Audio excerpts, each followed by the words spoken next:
Halo warga intelektual sekalian. Wow, wow, wow, wow, wow, gila banget. Berita ini tidak akan disukai oleh warga Konoha karena berita ini sangat menyakitkan.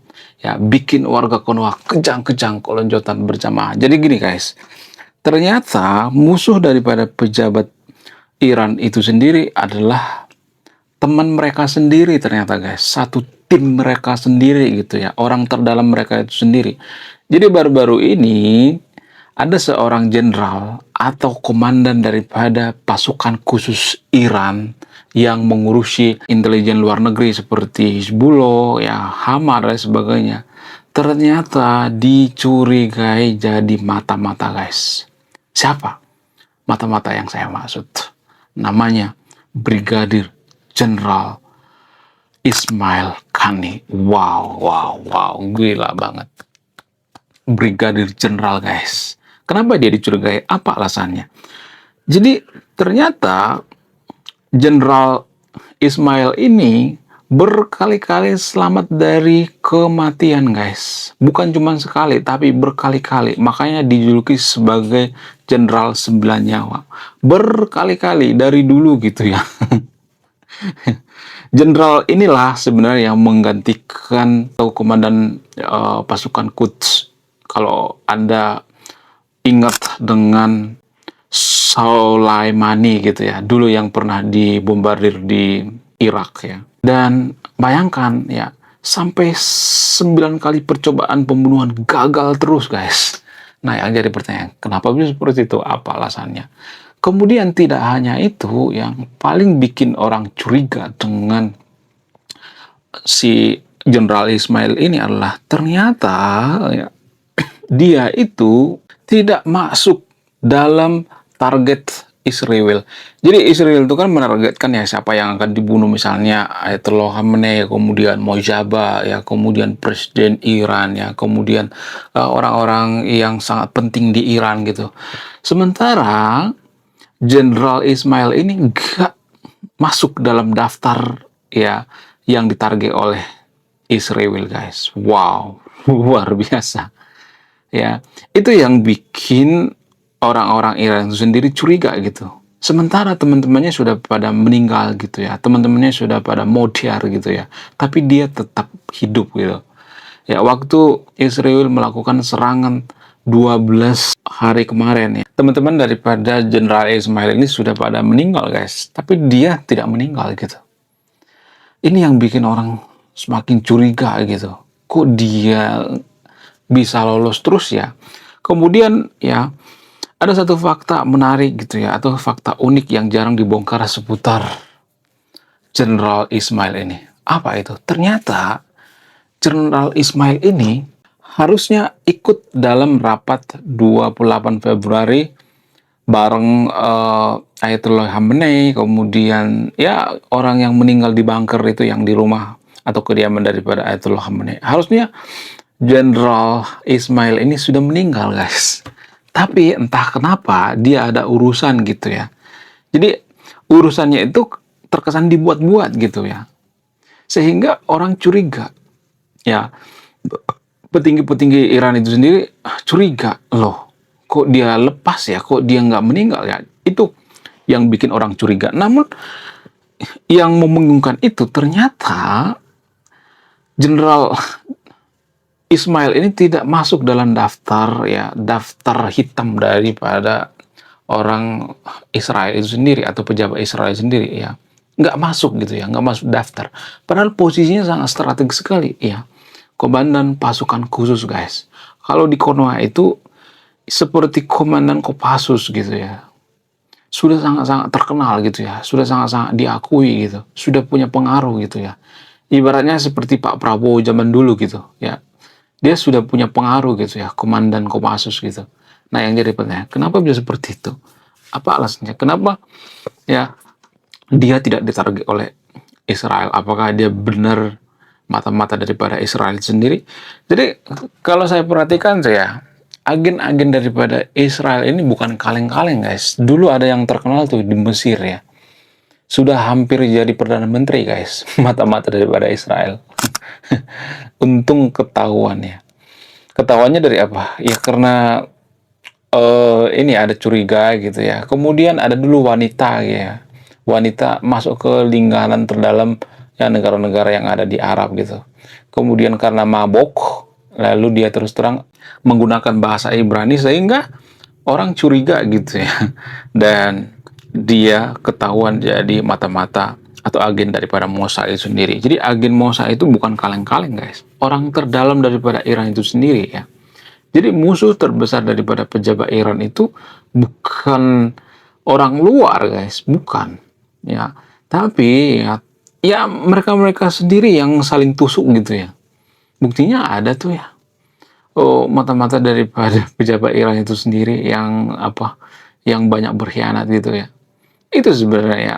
Inti daripada perang kali ini kalau saya perhatikan tuh yang paling berpengaruh tuh ya mata-mata gitu.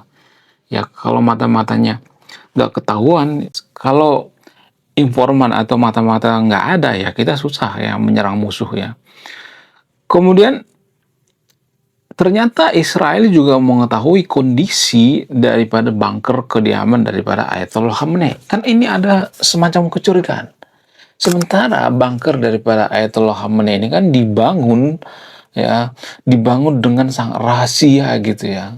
Ditutupi, bahkan jalan masuk ke bunker ini juga tidak diketahui oleh semua orang, hanya orang-orang tertentu. Namun Israel mengetahui di mana posisi bunker itu, ya seberapa luas gitu ya, mana pintu masuk, pintu keluar, presisi banget ya. Ya, makanya intelijen Iran itu bikin semacam 3D gitu ya. Bunkernya itu dari masuk sampai keluar gitu ya. Seberapa tinggi ya, seberapa dalam, kemudian seberapa panjang ya, di mana tempat rapat ya, di mana tempat para pejabat-pejabat, di mana pertemuannya. Intelijen Mossad tahu gitu, presisi. Jadi itu artinya berarti belum kita lanjut. Jadi guys, kemarin ada yang nanya, lu apa sih kontribusinya bagi negara ini? Lu cuma ngebacot doang, gak ada kontribusi. Nah, kontribusi saya ini guys ya. Saya nulis buku. Riset saya ini bertahun-tahun guys, kurang lebih 5 tahun. Jadi biaya yang saya keluarkan untuk riset buku ini puluhan juta. Namun, saya jual buku ini di bawah 100.000. Gambaran daripada buku ini tentang sisi gelap daripada pemuka agama yang ada di Konoha. Bercerita tentang culture, sisi-sisi gelap politisi, ya, dan lain sebagainya. Orang yang keluar masuk bunker itu ada yang membocorkan, ya kan? Jadi, kalau misalnya ada yang mengatakan mungkin saja ya bikin alat gitu ya, alat memata-matai gitu. Enggak, guys. Ini nggak bisa gitu ya, lalat pun nggak bisa masuk gitu tanpa persetujuan dari dari persetujuan daripada penjaga bunker itu sendiri gitu. Ditutup rapat gitu. Ya nggak bisa dimata-matai, drone nggak bisa masuk gitu ya. Sehingga dapat informasi dari Dari informan gitu.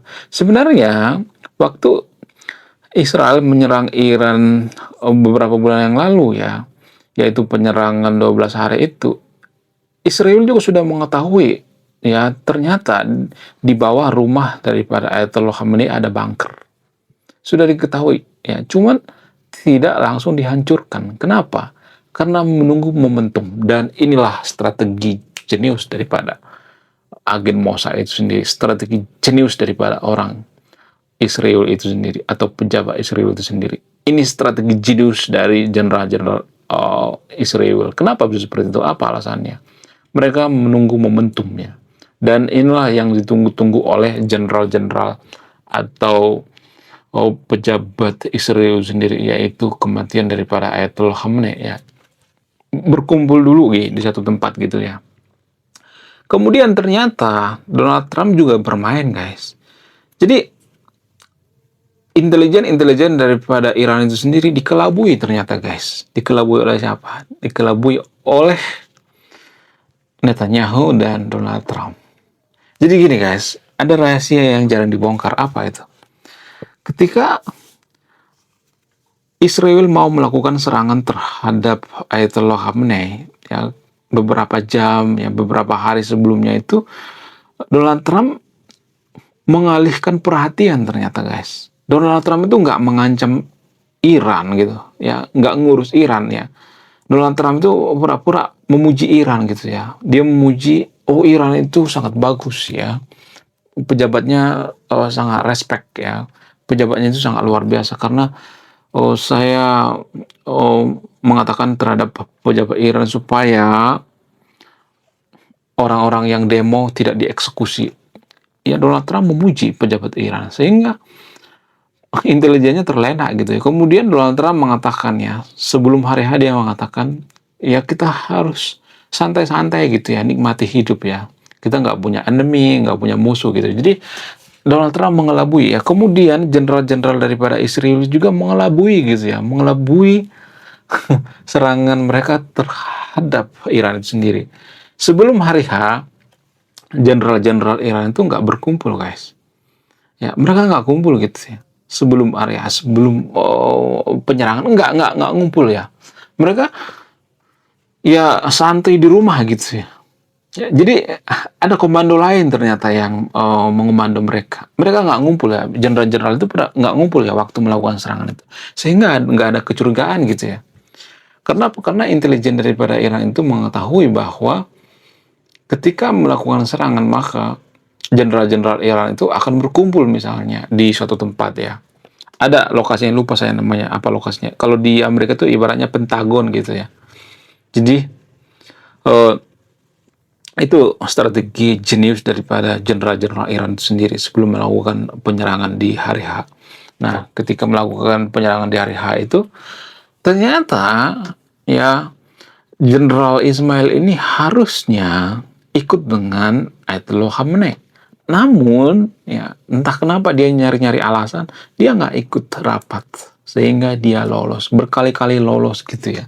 Teman-temannya sudah pada meninggal, tapi dia lolos gitu. Ini yang menarik kecurigaan. Namun, nggak ada bukti yang kuat gitu ya. Jadi kalau dia benar-benar agen Mossad, ini sangat-sangat jenius sekali ya, sangat-sangat luar biasa gitu. Karena apa? Karena sangat bersih sekali gitu, sangat rapi sekali gitu ya. Strateginya sangat luar biasa, nggak ketahuan gitu. Sehingga apa? Sehingga ya beliau ini ya kalau benar agen Mossad ya, beliau ini harus dikasih pialanya, piala perdamaian gitu. Ya, atau bukan piala perdamaian, kok piala perdamaian? Maksudnya harus dia kasih piala Nobel gitu. Karena apa? Karena kejeniusannya gitu ya. Dan dia dicurigai ya agen Mossad, guys. Menurut kalian gimana? Apakah itu sudah cukup bukti bahwa dia agen Mossad? Tapi sampai sekarang dia nggak dipecat gitu ya. Mungkin alasannya itu karena dia nggak ditarget oleh Israel kali ya, sehingga nggak dipecat. Kalau ditarget kan bisa dipecat ya. Sama seperti Mojtaba Khamenei. Kenapa Mojtaba Khamenei ini diangkat jadi pemimpin mereka? Kenapa? Alasannya itu ya karena Mujabah Khamenei sudah meninggal gitu ya, sehingga ia mengelabui Israel gitu ya, mengelabui Amerika gitu, sehingga apa? Sehingga ya Amerika capek, Israel capek gitu. Ya namanya taktik perang, ini namanya taktik perang, guys ya. Kalau misalnya mengatakan bohong, ya dalam taktik perang itu ya seperti itu, guys ya, tanpa kita sadari. Yang bermain itu adalah intelijen, taruhannya nyawa gitu. Jadi para intelijen itu ya harus bisa mencium gitu ya, mencium informasi-informasi penting gitu. Dalam perang ya seperti itu ya. Menurut kalian gimana? Coba tulis kolom komentar ya. Kemudian selain daripada jenderal atau brigadir jenderal Ismail ini, siapa lagi yang dicurigai mata-mata Israel? Yang dicurigai itu adalah Ali Larijani. Ya, kenapa bisa seperti itu? Karena harusnya waktu rapat 28 Februari itu dia ikut ya. Cuman dia langsung meninggalkan lokasi rapat ya. Ada urusan lain gitu ya. Sepertinya Ali Larijani ini juga dicurigai ya.